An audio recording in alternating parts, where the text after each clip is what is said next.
Você está ouvindo o Retina Podcast, um podcast sobre oftalmologia e longevidade saudável.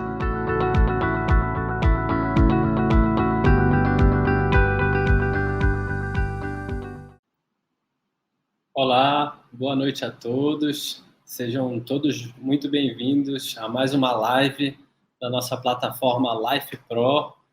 É uma plataforma que está em parceria junto com a Retina Pro e aqui semanalmente discutido sobre vários assuntos sobre doenças oculares e esclarecendo as dúvidas, interagindo com vocês e tendo essa experiência semanal que está sendo realmente muito gratificante. Então, antes de mais nada, eu vou me apresentar. Meu nome é Dr. Luciano Norá, sou médico oftalmologista formado aqui pela Universidade Federal do Pará. Tenho especializações em doenças da retina e do vítreo, especialização em catarata, em ultrassonografia ocular. E hoje à noite nós teremos a participação como convidada de uma excelente médica que já esteve aqui presente conosco, e é a doutora Luciana Almeida. Boa noite, doutora Luciana, tudo bem? Oi, Luciana, tudo jóia? Começar se apresentando para todos e explicando um pouco do que você faz no seu dia a dia. Tá jóia, é um prazer estar aqui, boa noite a todo mundo. Eu sou Luciana Almeida Moraes, sou formada aqui pela UEPA e fiz uma formação fora de Belém e acabei fazendo a oftalmologia pediátrica, é com isso que eu trabalho todos os dias agora. É o meu xodó, atender as crianças.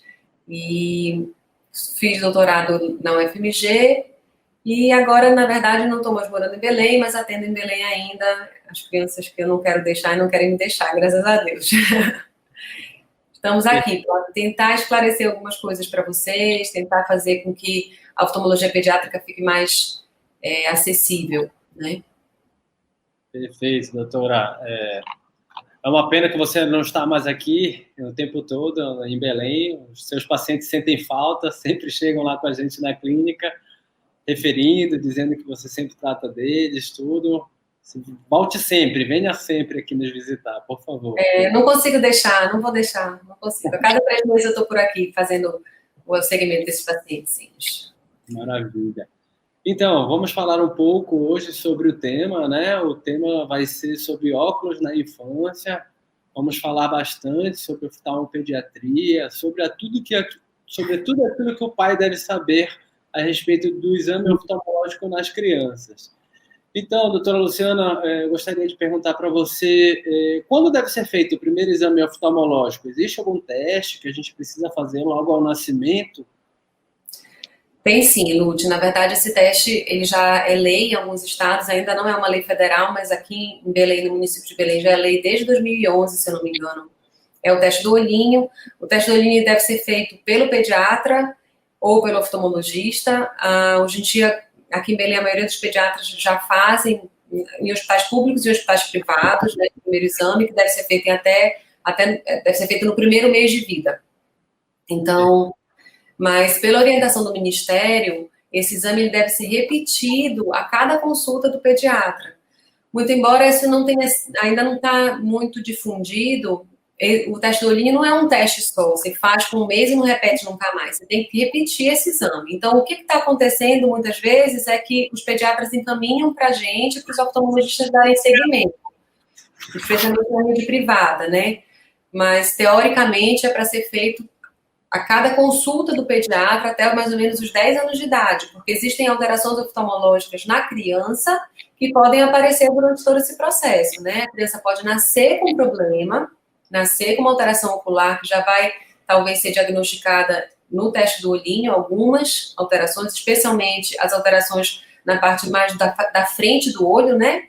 Do cristalino para frente, na parte mais visível do olho, vamos dizer assim, colorido, a parte transparente, que parece um vidro de relógio, que a gente chama de córnea, que fica logo na frente do colorido do olho, que é a íris. Então, alterações nesse lugar, e no cristalino, que é a lente do olho. Depois eu acho que eu já posso até começar a mostrar algumas coisinhas. Posso mostrar? Fazer. Pode compartilhar sua tela aí pra gente. Eu vou compartilhar, porque aí a gente já fala um pouquinho da anatomia, para quem não... Algumas pessoas que já assistiram outras lives já já viram a anatomia, mas aí fica mais fácil da gente conversar. Sem ficar um negócio, prometo que não vai ficar um negócio muito chato, não. Vai ficar bem legal. Esse aqui, ó. E sabe o que eu descobri, Lute? Não tem como mostrar certinho, então vou mostrar aqui, para ficar mais fácil. Não vai ficar tão grande, mas tá vindo um universitário me ajudar. Tem um universitário vindo me ajudar a mostrar certo. Espera lá. C? Só C? Só um pouquinho, gente. Estamos... Ah, olha lá. Papai serve para isso. Meu pai veio aqui me dar uma ajuda. Então, olha aqui. Esse aqui é o olho, né? Aqui, essa lentezinha aqui que a gente chama de cristalino é onde que nos ajuda a fazer o foco da imagem, ó. Então, vamos só explicar aqui. Aqui é a córnea, aqui é o colorido do olho, esse é o vidrinho do relógio, e aqui é uma tela que passa a imagem e fica aqui nessa parte da retina que a gente chama de mácula. E esse aqui é o... Um minutinho, eu não estou conseguindo visualizar o seu... Opa! O meu mouse? Não está aparecendo. Mas a imagem está ok. A imagem está ok, mas eu não estou conseguindo... Vamos fazer aqui mesmo. Aqui você está vendo o mouse já, né? Agora sim, está melhor assim. Então vai ficar assim mesmo, vai ser bom. Então, de novo, aqui é a córnea, aqui é o cristalino e aqui é a mácula. Então, é aqui que a gente quer que a imagem chegue. Essa imagem passa por todo esse meio aqui para chegar nessa região que a gente chama de mácula, né? As alterações nessa parte do olho aqui, a gente consegue ver no teste do olhinho. Aí eu vou trazer aqui, ó, vai ser mais fácil para mostrar que fica mais fácil da gente ver.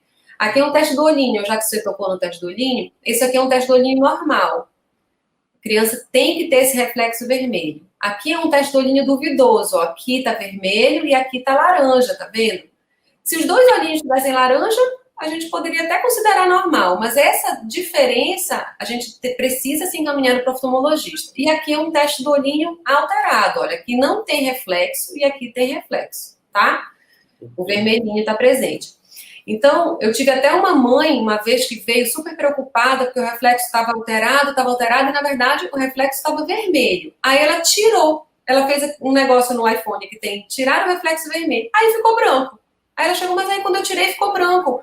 Mas você tirou o reflexo vermelho, você modificou a foto, né? O que a gente quer é esse reflexo vermelho. Isso é muito legal porque eu já tive vários pacientes, não foram um ou dois, que quem deu o diagnóstico de alteração do teste do reflexo vermelho foi a mãe. Batendo uma fotografia, tá? Tirando uma fotografia do filho. Então, eu gosto de mostrar essa foto para ficar bem claro que o normal é ter o reflexo vermelho. Às vezes, o reflexo não é vermelhão assim, é laranjinha. Mas é importante que seja igual nos dois olhos. Aqui tá duvidoso porque aqui tá vermelhão e aqui tá laranjinha. Tá meio assimétrico, não é isso? Tá meio diferente, um lado pro outro. Aí sempre que tá assim, o pediatra deve encaminhar para o oftalmologista. Né? Sim, o pediatra encaminha.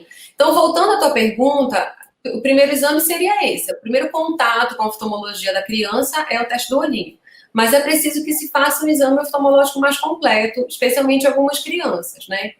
A gente ainda não tem, nós estamos terminando a orientação formal da Sociedade Brasileira de Oftalmologia Pediátrica. Está sendo realizado um protocolo para que a gente faça o segmento, para a gente saber realmente quando é que a criança necessita ir no oftalmologista. Está em torno de 3 a 5 anos, tá? Mas ainda não terminamos isso. Então, nós estamos fazendo um estudo na sociedade para que a gente consiga determinar quando é que é esse exame. O que é importante a gente saber? O Ministério já tem umas orientações. Então, existem algumas alterações que o próprio pediatra, que a mãe, as pessoas que convivem com a criança podem perceber e aí já encaminhar mais rapidamente ou procurar um atendimento mais rapidamente. E eu acho que é interessante a gente tocar nesse assunto. O que é normal de uma criança e o que é normal? O que não é normal, né? Por exemplo, é normal uma criança entortar o olhinho até 3, 4 meses. Isso é normal. Ficar vesguinho para dentro, rodar o olhinho. Quando vai dormir, o olhinho vai para cima. Isso ok. Até 3, 4 meses no máximo. Depois de 4 meses, a criança está vesguinha, ela precisa fazer atendimento. E isso a mãe pode saber, né? A mãe pode perceber, o avô, o cuidador percebe. Sem nem o pediatra precisa indicar, né? E isso eu acho legal a gente discutir. O que a gente pode esperar? Por exemplo, é normal a criança ficar piscando, piscando, piscando o tempo todo? É sinal de alguma coisa? A maioria das vezes não é nada oftalmológico. Mas se esse piscar persiste, criança fica piscando o tempo todo, é bom procurar um atendimento, né? Mais de 3 semanas, porque a maioria das vezes é um tique, é uma forma de chamar atenção, mas precisa. Por exemplo, uma outra coisa, se quiser me interromper, me interrompe, mas é que eu falo muito, tá, Lute? Tudo bem, tá bom.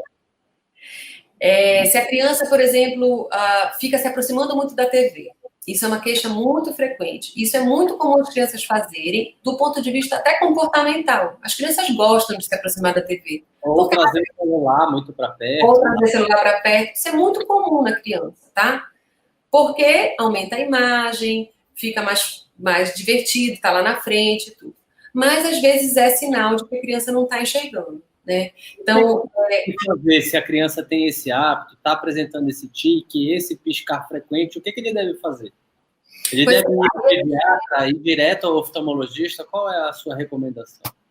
Eu acho que, como não tem muito oftalmologista para tanta criança, porque as crianças fazem muito isso, a gente tem que ter uma certa noção de quando realmente procurar. E não é fácil. Às vezes, é melhor procurar. Na dúvida, o que eu acho é o seguinte, com criança, como a criança não sabe dizer, mãe, eu não estou enxergando desse olho, eu só enxergo desse lado. Mãe, eu não estou vendo direito. A maioria das crianças até 5 anos não conseguem dizer isso, né? Então, se está muito frequente, na dúvida é melhor ir, procurar um atendimento. Então, vamos para o que a gente falou até aqui, né? Então, assim, sempre ao nascer tem que ir para o teste do olhinho. Ele estando normal ou estando duvidoso, a gente repete o teste do olhinho em algum tempo, em alguns meses. Ele persistindo normal, os pais podem ficar tranquilos. Aí depois um novo exame oftalmológico um pouco mais completo é a partir ali dos 3 anos de idade. Aí a partir dessa nova consulta aí que a gente vai começar a rastrear a presença de grau ou necessidade de alguma coisa, algum pão, algum tratamento complementar, certo? Vou voltar só um pouquinho. Se o teste do olhinho for duvidoso, o oftalmologista tem que ser consultado, ponto. Perfeito. Então, uma vez que o pediatra viu dúvida, ele tem que ir no oftalmologista, em qualquer idade. Se foi com 1 mês, com 2 meses, com 6 meses, tem que ir. Essa indicação de a partir dos 3 anos ir no oftalmologista depende de uma série de coisas. Por exemplo, são pais míopes, o pai já usa óculos desde criança, e o teste do olho deu normal, mas a criança tem 1 ano e se bate, 2 anos e fica se batendo em tudo quanto é lugar. O teste do olho deu normal, mas eu tenho história familiar, então eu preciso ir mais precocemente. Então, para organizar um pouquinho a ideia, assim, uma criança sem história de doença ocular na família, especialmente doença da infância, sem estrabismo, que está fazendo o teste do olhinho com o pediatra, porque não é todo pediatra que faz, porque isso não está sendo muito difundido, a sociedade está tentando treiná-los e difundir essa ideia de que precisa ser feito. Então, não é todo pediatra que faz teste do olhinho sempre nas consultas. Às vezes não sempre, às vezes tem que repetir a cada 3 meses, porque o bebezinho vai todo mês na consulta. Você não precisa fazer teste do olhinho todo mês, mas a cada 3 meses você precisa fazer, tá? Então, se a criança está fazendo todo esse segmento bonitinho, teste do olhinho a cada 3 meses, não tem história familiar, foi uma gestação normal, é uma criança que não tem nenhuma doença, né? Não tem nenhuma síndrome, por exemplo, os pacientes com síndrome de Down são pacientes que precisam ter um acompanhamento mais precoce, porque pode ter alteração, entendeu? Então, se é uma criança que não tem nenhum senão, aí a gente pode esperar até 3 anos. Mas tem alguma coisinha, o ideal é que procure antes disso. E eu vou dizer por quê. Excelente, ficou bem pontuado assim para a pessoa entender, né? Hoje em dia, antes de tu me perguntares por quê, que foi esse o nosso grande tema, né? Acho que é interessante a gente já se adiantar no porquê que a doutora Luciana está aqui 8 horas da noite, junto com o doutor Lute, tentando falar para vocês quanto é importante o exame oftalmológico infantil. Porque a criança não sabe dizer que não está enxergando ou que está enxergando com dificuldade. E segundo, a gente, o ser humano, aprende a enxergar da mesma forma que a gente aprende a andar e falar. Então, se eu tenho um olhinho que não está enxergando direito, aquele olhinho não vai aprender a enxergar. Na verdade, o cérebro que a gente enxerga com o cérebro, né? Isso é o que a gente chama de olho preguiçoso? O que quer dizer olho preguiçoso? Qual é o termo técnico? Exatamente isso. O termo técnico para olho preguiçoso chama ambliopia. Mas olho preguiçoso é excelente. É uma fala perfeita, porque, de fato, é um olho que tem preguiça de enxergar, né? Que não, nem é preguiça, coitado, ele não aprendeu, ele não foi cuidado, né? Não tiveram cuidado com esse olhinho na época que deveria ter. Então, eu digo para meus pacientes assim, imagina se você pega uma criança, amarra o pé dessa criança e não deixa ela sair do berço. Ela não vai sair, não vai aprender a andar. Ela vai aprender a andar só quando a gente desamarrar o pé, né? Então, o olho é a mesma coisa. Se eu tenho uma dificuldade de enxergar, se eu tenho alguma catarata, ou até pitose, que é quando a pele do olho cai, ou se eu tenho grau alto num lado, ou nos dois lados, esse olhinho vai enxergar do jeito que ele enxergou, ele não aprende a enxergar do jeito certo. E isso tem um tempo limite para poder para poder estimular, para poder cuidar desse olho, né?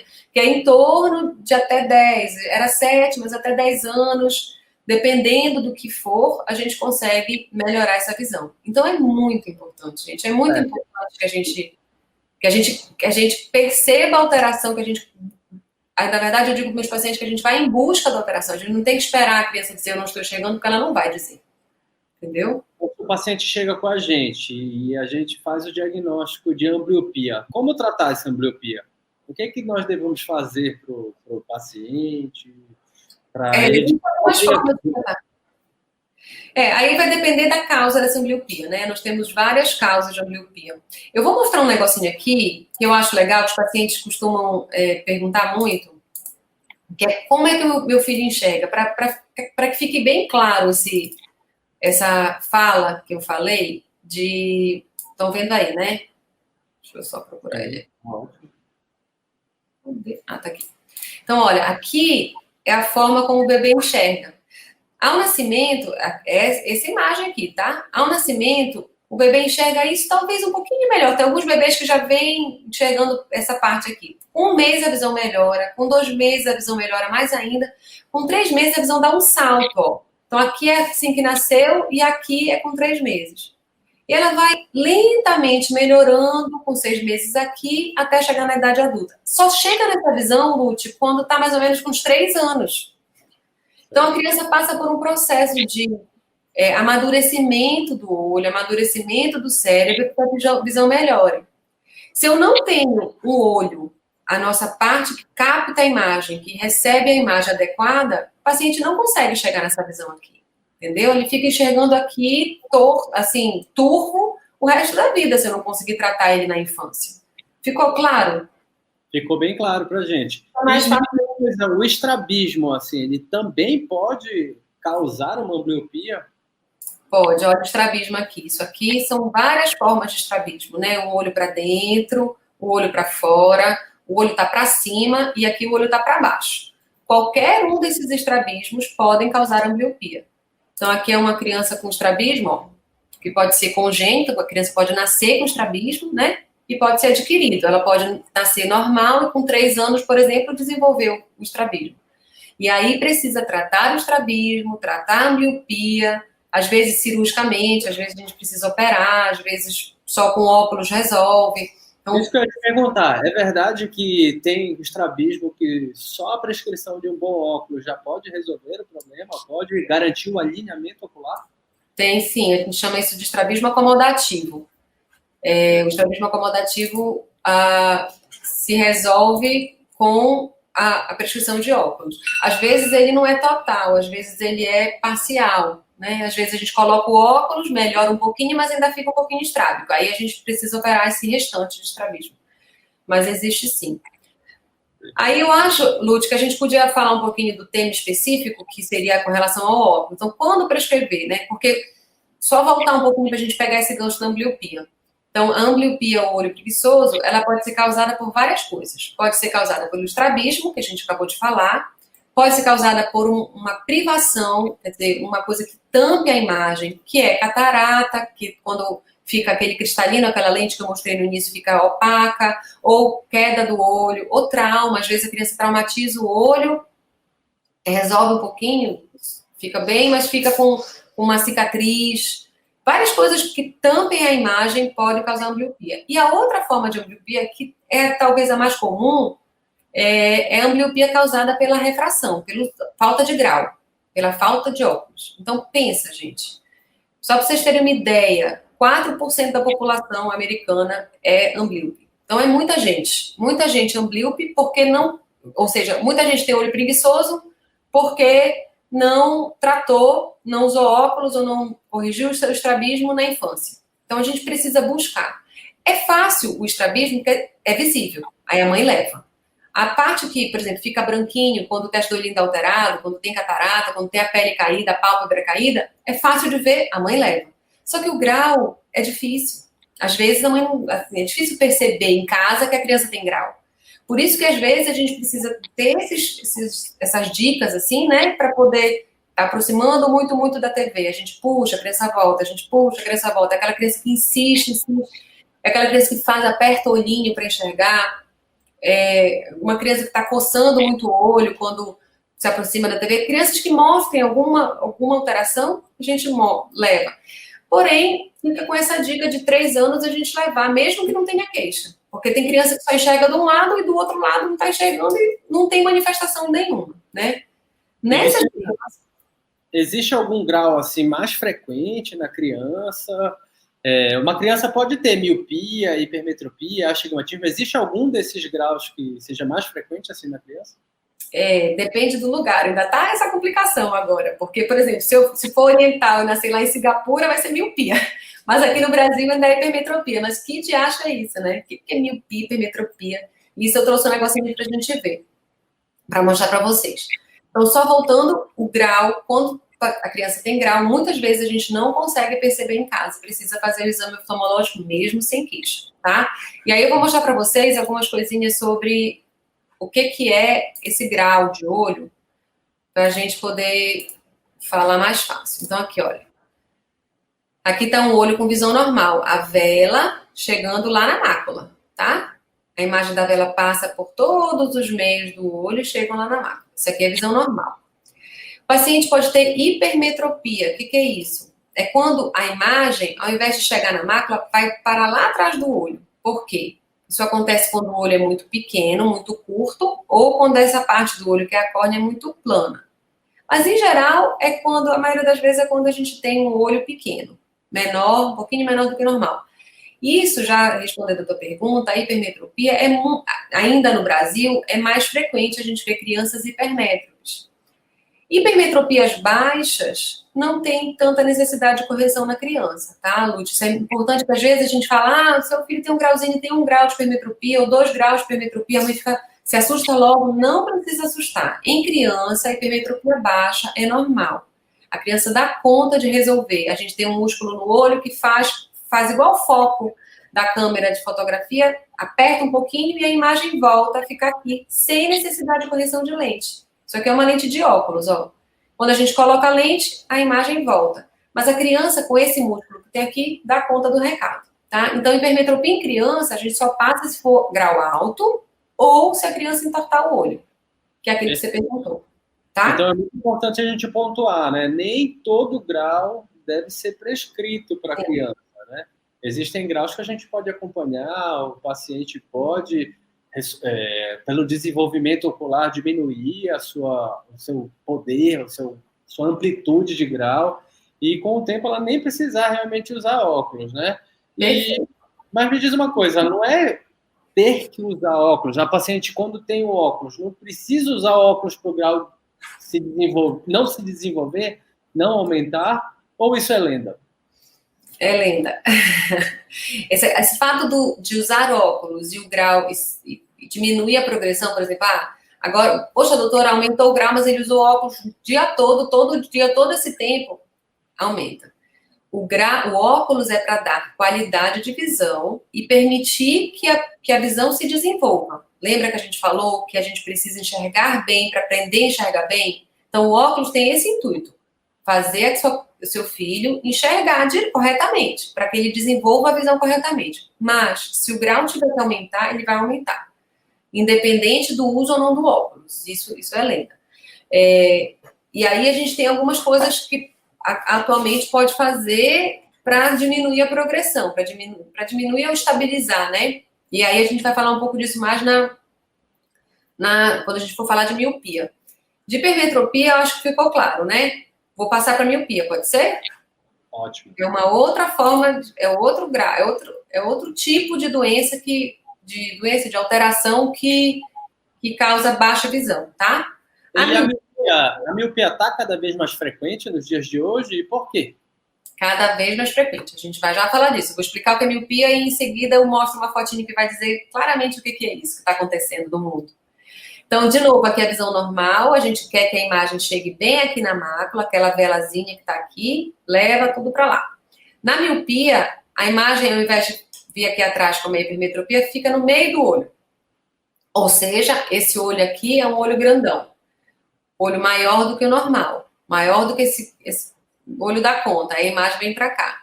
Quando a gente coloca a lente, a imagem volta para a parte importante, para a parte que a gente quer enxergar, que é na retina, na mácula direitinho, tá? Então, vamos considerar isso aqui um paciente míope, um paciente que tem um olho grande. O que está acontecendo no mundo? Isso está acontecendo. Crianças cada vez mais nas telas, nos celulares, dentro de casa, sem sair de casa, sem ter contato com a luz do sol, está fazendo com que o olho das crianças fiquem maiores. Então, para vocês terem ideia, assim, lá no Oriente, a maioria das crianças agora são míopes. 80% da população é míope. A maior parte da população usa óculos. E isso tem muito a ver com duas coisas, principalmente. E principalmente com a primeira coisa que eu vou falar, que é a relação da criança com o ambiente externo. Então, a criança precisa estar fora de casa, com iluminação solar indireta, não é ficar olhando para o sol, é ter a iluminação do sol indiretamente, porque o sol ele vai entrar no olho e no olho ele vai fazer a produção de uma substância que controla o crescimento ocular. Simples assim. A criança está ficando dentro de casa, não está recebendo luz do sol, o olho vai crescer. A criança está ficando fora de casa, vai receber luz do sol, vai controlar o crescimento. É claro que tem muitas coisas relacionadas. Genética, local, alterações da própria criança, doenças relacionadas, por exemplo, de novo, pacientes com síndrome de Down, com mais chances de ter miopia, pacientes que têm outras doenças relacionadas ao síndrome de Marfan, outras coisas mais diferentes aí, tem mais chance de ter miopia. Então, mas para ficar claro, a gente precisa estimular que essas crianças tenham contato com o sol. E aí veio a bendita pandemia, né? Que nos trouxe um clausuramento.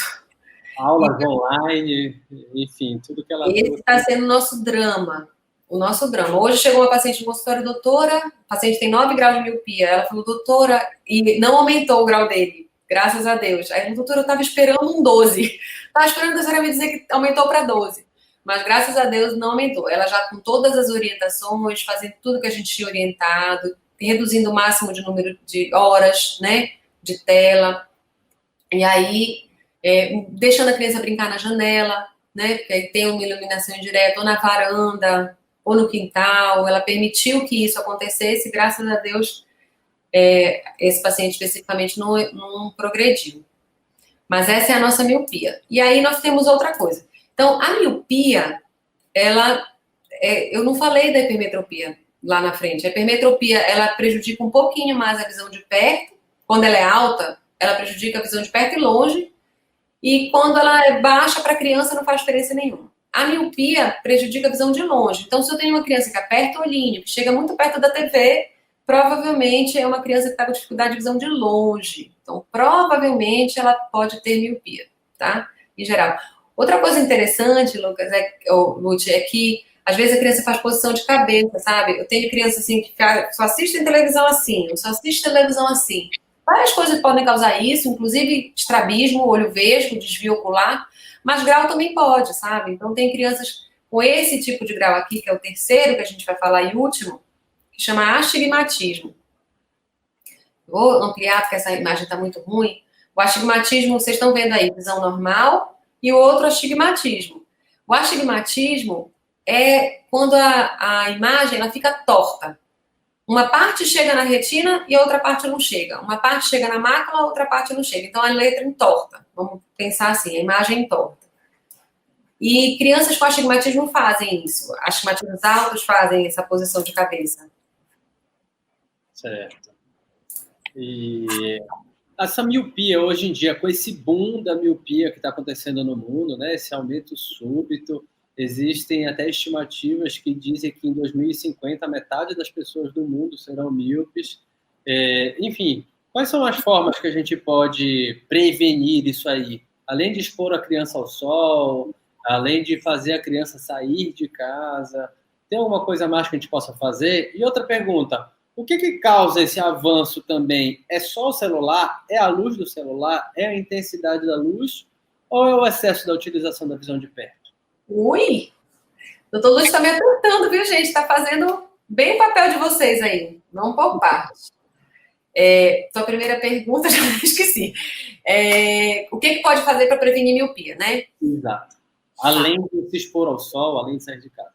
Tá. As regrinhas da miopia é assim. Primeiro, tentar fazer com que a criança fique 1 hora por dia, pelo menos, exposta ao sol, de forma indireta. Segundo, restringir o uso de telas. E, para isso, ter uma orientação... Aí eu vou mostrar de novo. Eu acho que eu tenho ela aqui. Tem uma orientação da Sociedade Brasileira de Pediatria, que é a mesma orientação da Sociedade... que é a mesma orientação da Sociedade Americana de Oftalmologia Pediátrica. Enfim, é uma orientação de todo mundo, que é essa aqui, ó.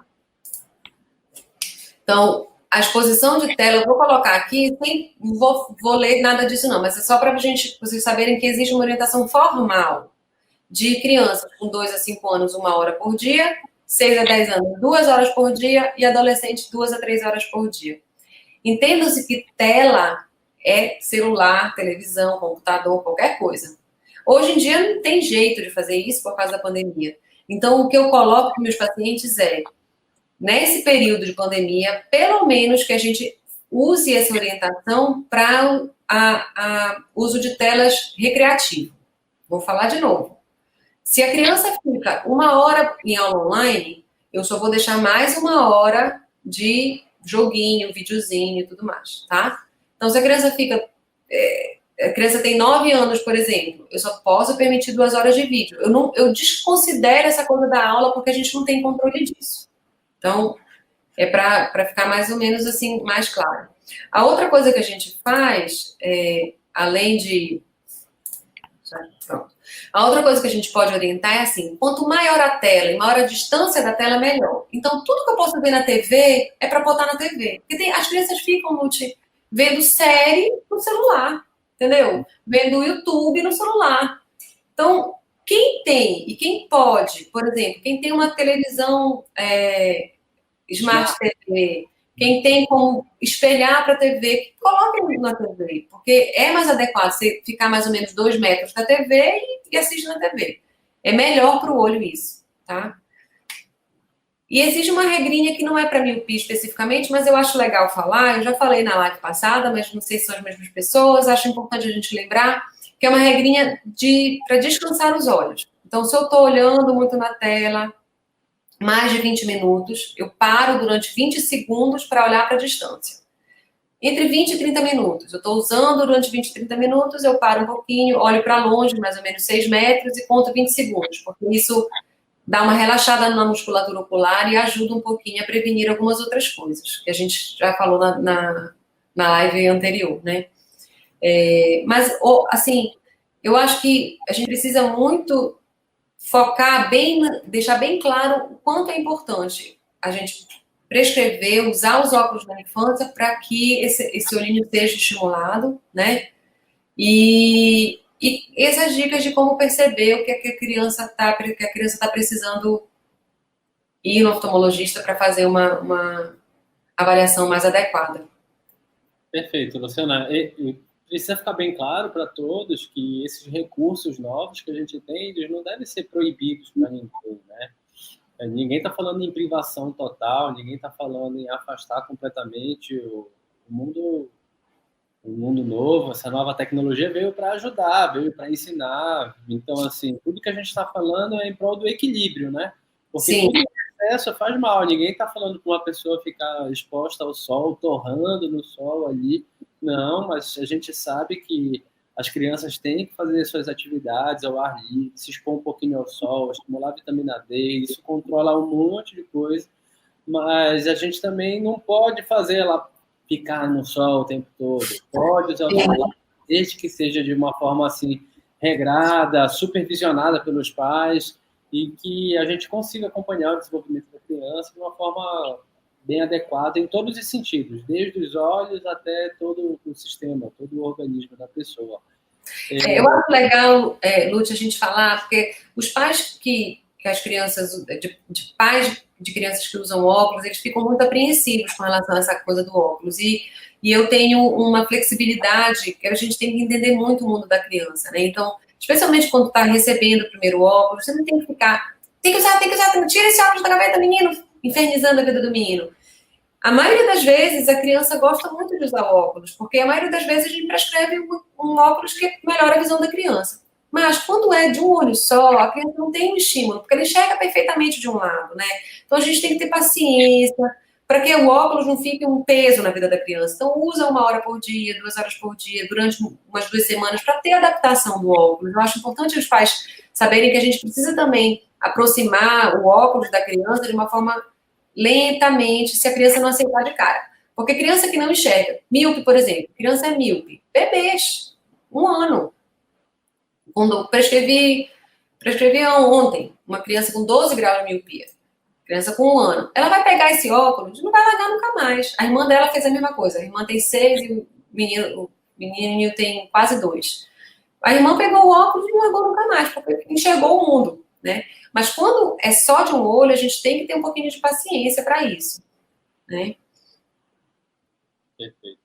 E Luciana, mesmo quando todas essas medidas são tomadas, e o grau continua avançando em taxas aumentadas. Hoje em dia tem o que a gente fazer, já tem alguma coisa nova que a gente possa fazer, enfim. Lúcio, eu falava para meus alunos que eu ia ganhar prêmio Nobel quem descobrisse a cura da miopia.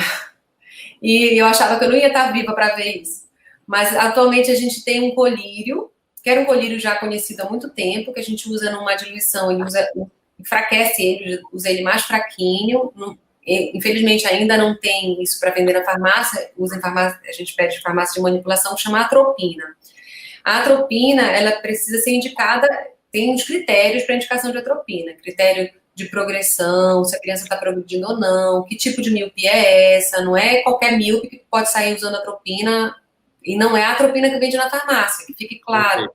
Muito bem pontuar isso aí, né? Porque a atropina pura dá uns efeitos colaterais nada agradáveis. Né? Exatamente, então tem que ter muito cuidado. Aqui, ninguém comprar atropina, mas existe uma diluição adequada que o oftalmologista faz ou prescreve em prol desse sentido. Né? E o que essa atropina faz?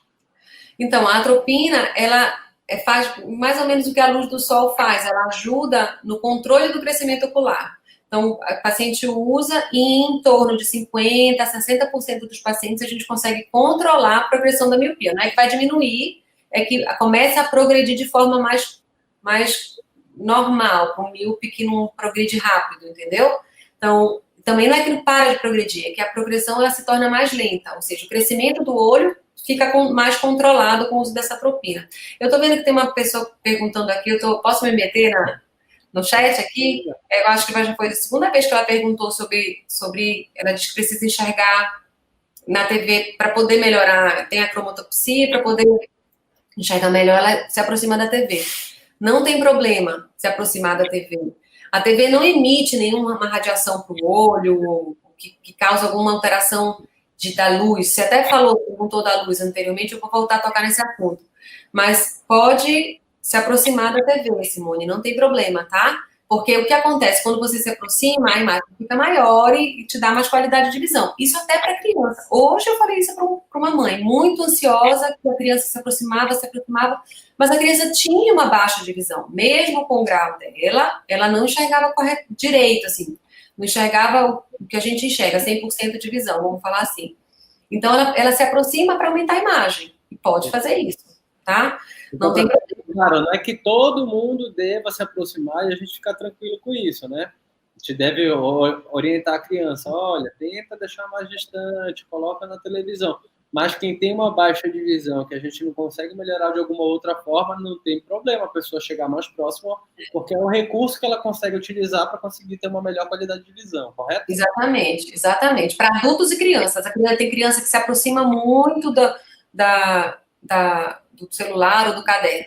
Tem uma subespecialidade que chama um oftalmologista que cuida da visão subnormal, né? Eu vou tocar nesse assunto rapidamente para a gente saber que a gente tem alguns recursos para a criança não ficar se aproximando muito. A gente usa lupa, existem recursos agora no celular que é como se fosse uma lupa eletrônica, né, que a criança pode utilizar para poder se manter numa postura adequada e fazer leitura. E isso é interessante a gente encaminhar. Vem no oftalmopediatra ou no oftalmologista geral e a gente encaminha para esse oftalmologista que faz visão subnormal, para melhorar. Então, Simone, talvez, de repente, você poderia consultar um colega que faz a visão subnormal, porque existe um negócio que chama telelupa. O paciente coloca um negocinho aqui no olho e enxerga mais distante, para ficar mais confortável, sentar no sofá, do lado de quem quiser, enfim, né?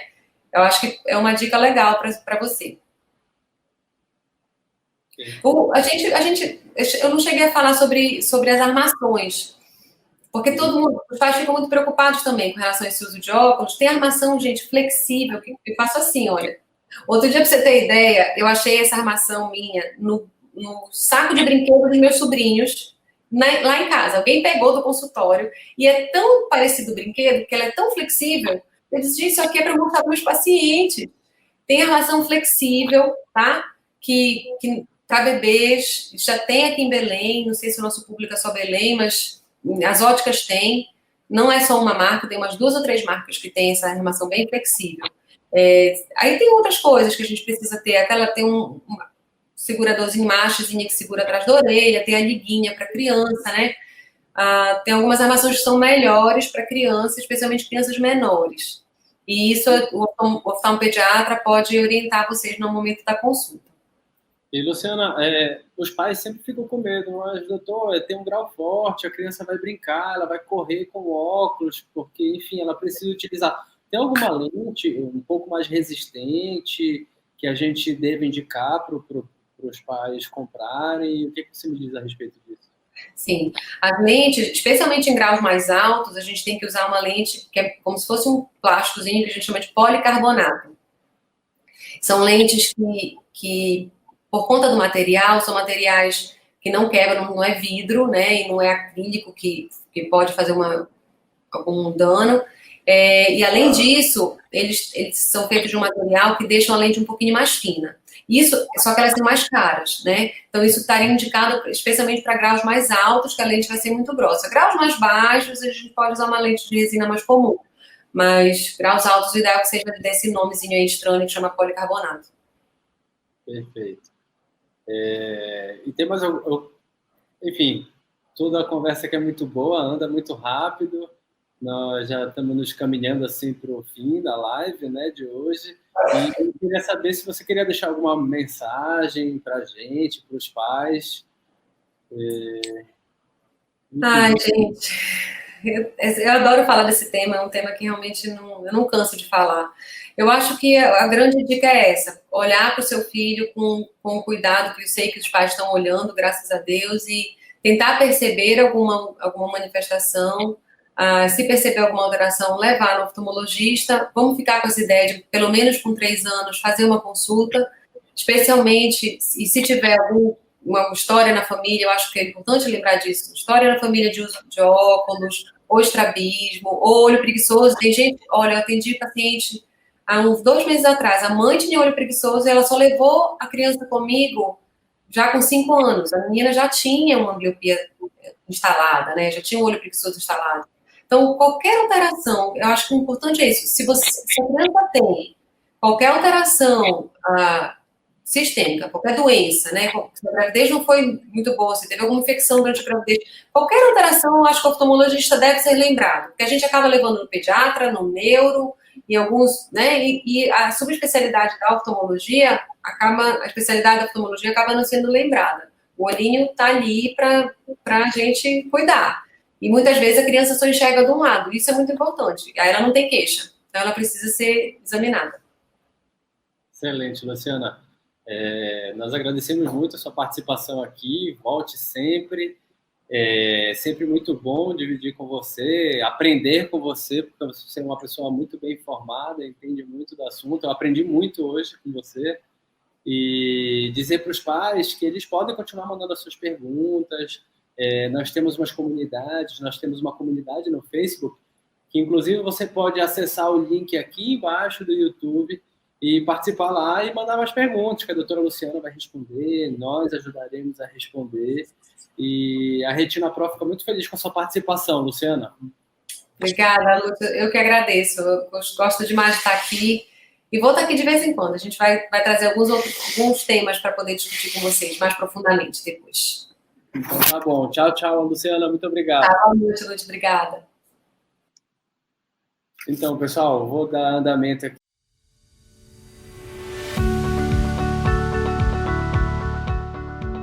Esse foi o Retina Podcast. Os áudios deste podcast têm origem nas lives que gravamos no YouTube. Para ter acesso ao vídeo, acesse o link na descrição. Para participar e enviar suas perguntas, assista a nossas lives toda quarta-feira, às 20 horas. Até o próximo episódio.